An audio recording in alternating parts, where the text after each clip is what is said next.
igualmente perteneciente al Comité Pro Fundación Carmen Lira, procederemos a ver el video en el cual la doctora Florencia Quesada Avendaño nos comenta sus palabras.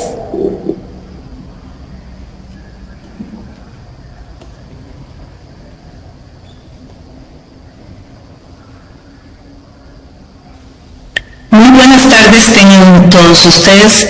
Mi nombre es Florencia Quesada, yo soy historiadora y profesora en el Departamento de Cultura de la Universidad de Helsinki, y para mí es un gran honor poder estar, aunque sea a la distancia, con ustedes en este día en que se inaugura la exposición Aporte y Memoria de una mujer revolucionaria. Antes de comenzar mi breve intervención, quiero dar las gracias especialmente a la directora de la Biblioteca Nacional, Laura Rodríguez, también a la fotógrafa Susi Vargas, a Carolina Parra Thompson y a Macarena Barahona Riera por todo el trabajo y dedicación en la organización de esta exposición que inaugura el camino hacia las conmemoraciones de los 80 años de la muerte de Carmen Lira.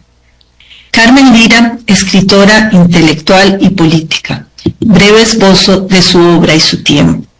En el año 2010, el nuevo billete de 20.000 colones en Costa Rica fue representado por una mujer, la segunda en la historia del país en tener ese privilegio.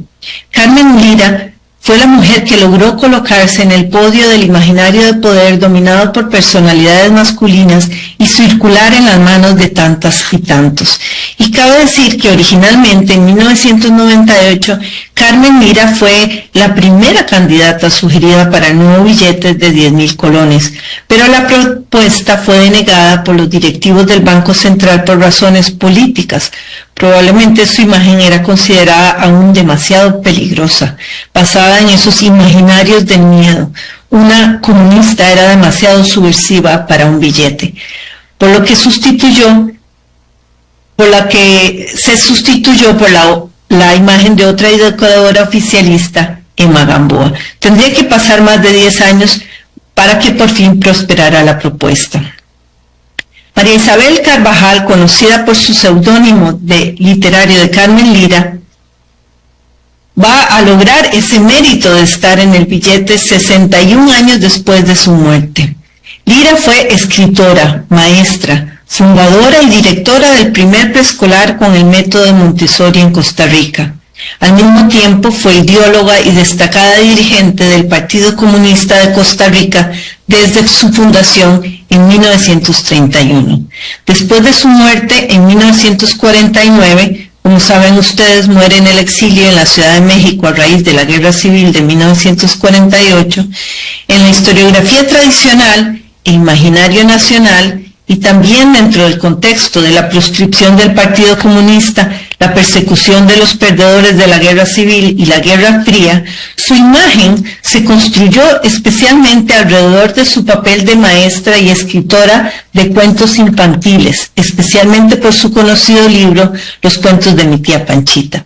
Con ello, se intentaba invisibilizar su radicalismo político y su pasado comunista, y mostrar su labor benefactora de la niñez como abnegada maestra, autora de Tío Conejo y sus andanzas.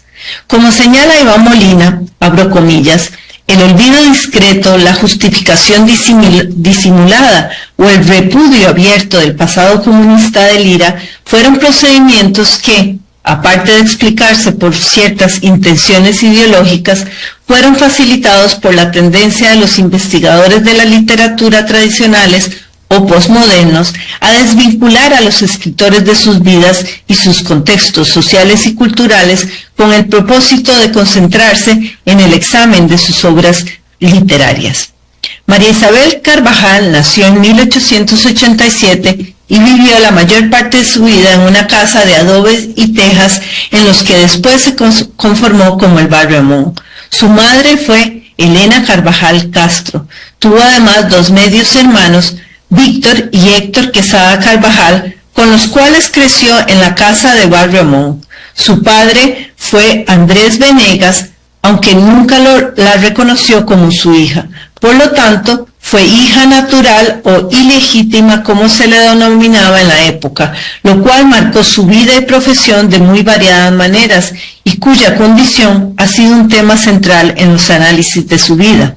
Y valga la pena notar como pie de página que Andrés Venegas García, abogado, político y empresario de renombre en Costa Rica, fue también hijo natural de la nicaragüense Andrea Venegas García, de quien heredó sus apellidos, porque su verdadero padre, un acaudalado exportador de café alemán, Julius Haydn, nunca lo reconoció.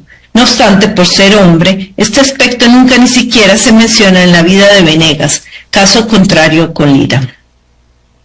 Fue su casa un importante centro de vida intelectual, política y literaria en Costa Rica, en cuyo seno se dieron cita a destacadas figuras de la política, intelectuales, escritores, artistas, maestras, obreros y niñas, como lo vemos en la fotografía, sentados en la emblemática banca de la casa de María Isabel, que se está exhibiendo en esta exposición.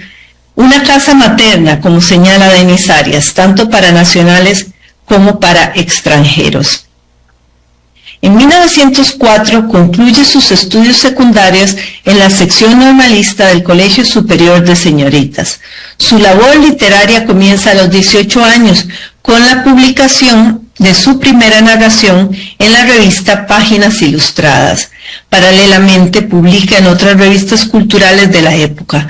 Desde entonces firma sus escritos como Carmen Lira con I latina, que luego va a reemplazar por Lira con Y hacia 1925.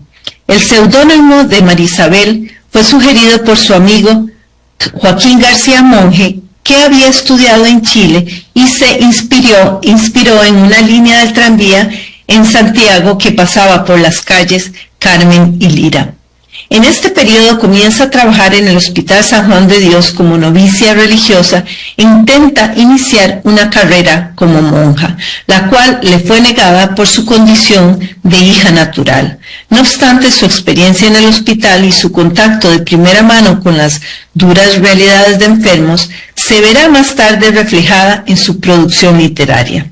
Su actividad política se inicia a los 25 años con su participación en la fundación del Centro de Estudios Sociales Germinal en 1912, formado por intelectuales como José María Celedón, Joaquín García Monge, Omar Dengo, el obrero Juan Rafael Pérez y el tipógrafo peruano Luis Valle y Suárez.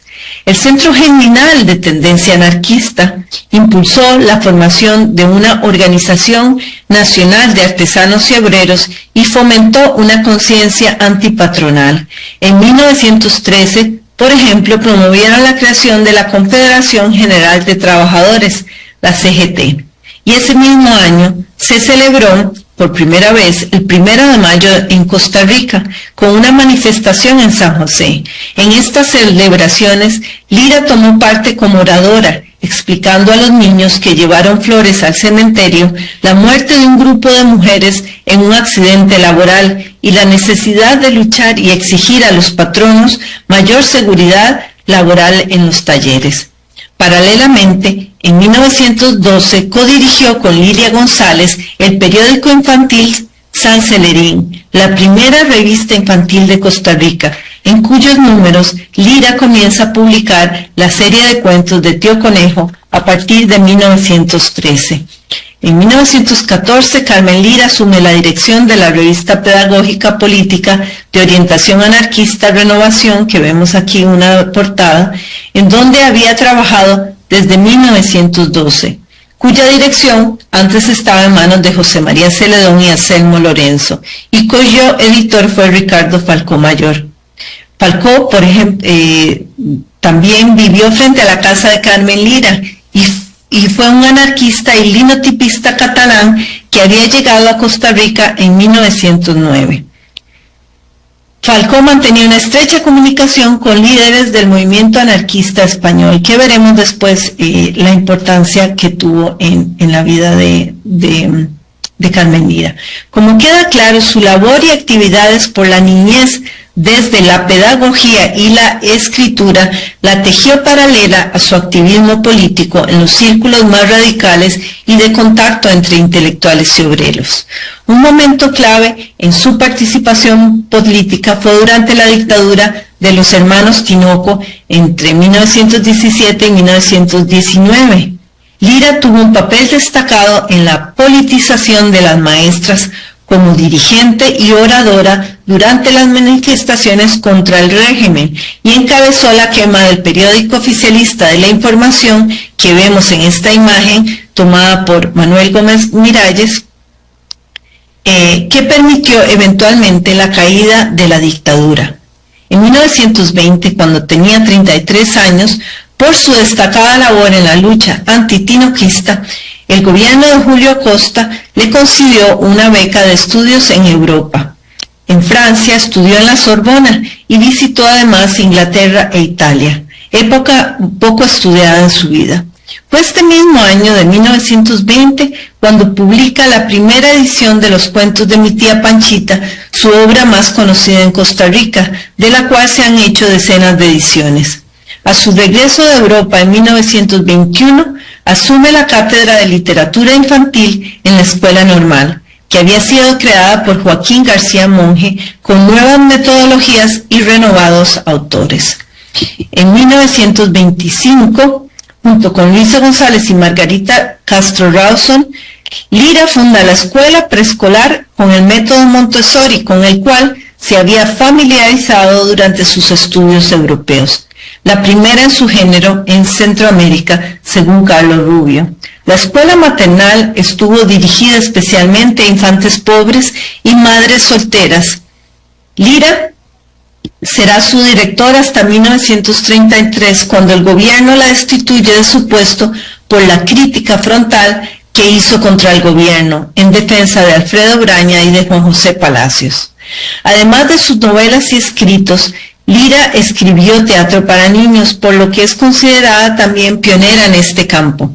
Algunas de sus obras fueron La Niña Sol y la obra de teatro musical infantil titulada Caperucita Encarnada, junto con el compositor Julio Fonseca, una crítica al modelo de educación femenino de la época. Lira fue una voz crítica, subversiva, como la ha llamado Elizabeth Orán. Tomó un camino diferente al margen de la iglesia y de la filantropía femenina, dominado por las mujeres de la burguesía, y también se distanció del feminismo liberal. Uno de los trabajos más novedosos y críticos sobre Lira es el de Denis Arias, quien ha hecho una lectura de su obra literaria desde el saber biopolítico, como lo llama Arias, con temáticas como el alcoholismo, la invalidez, la prostitución, el abandono y la mortalidad infantil. En 1918, Lira publica la novela En una silla de ruedas, donde da protagonismo a la discapacidad. Arias plantea que Lira hizo de, abro comillas, la literatura un saber con una enorme sensibilidad y empatía sobre la vulnerabilidad de los cuerpos, excepcional dentro de la narrativa costarricense, alejada de la estética del asco propia de las escrituras médica y literaria. Cierro comillas. En suma, como señala Arias, una de las contribuciones claves de Lira es que elabora un discurso sobre la discapacidad cuando éste todavía no existía como concepto ni como identidad política. En 1931, cuando se funda el Partido Comunista por un círculo de jóvenes estudiantes, entre ellos Manuel Mora, Carvajal se une también a sus filas. Su prestigio y figura política, que ya se había consolidado por su labor como maestra y escritora, contribuyó a la consolidación del Partido Comunista. Carmen Lira tuvo un papel destacado también en la lucha antifascista en Costa Rica. Su casa, ese espacio privado público, fue fundamental para la configuración del movimiento antifascista durante la década de 1930 y como centro de solidaridad a favor de la República Española. Lira tuvo una labor central en la definición de la intelectualidad frente al nazismo fascista. Gracias al dominio del inglés y francés, hacía traducciones de escritos y manifiestos internacionales. Publicó frecuentemente artículos en periódicos y revistas contra el nazismo y la causa antifascista en el periódico Trabajo y en la revista Repertorio Americano y en Liberación. Desde su militancia en el partido y a través de las publicaciones en el periódico Trabajo, por ejemplo, denuncia las condiciones de vida en los barrios pobres de San José. En 1932, junto con Luisa González, presentaron un plan para la higienización de las barriadas populares, cuyo objetivo fue crear un proyecto de casas baratas, llevar servicios básicos, agua potable, cañería y cloacas y promover casas cuna y preescolares para los sectores populares. En 1931, Carmen Lira publica Bananos y Hombres en el Repertorio Americano y en 1933 El grano de oro y El peón, obras que critican la explotación de la producción bananera y cafetalera en Costa Rica. Durante la década de 1940, Lira también forma parte de las importantes luchas sociales en Costa Rica que dieron como resultados la aprobación del Código del Trabajo, las garantías sociales y el seguro social.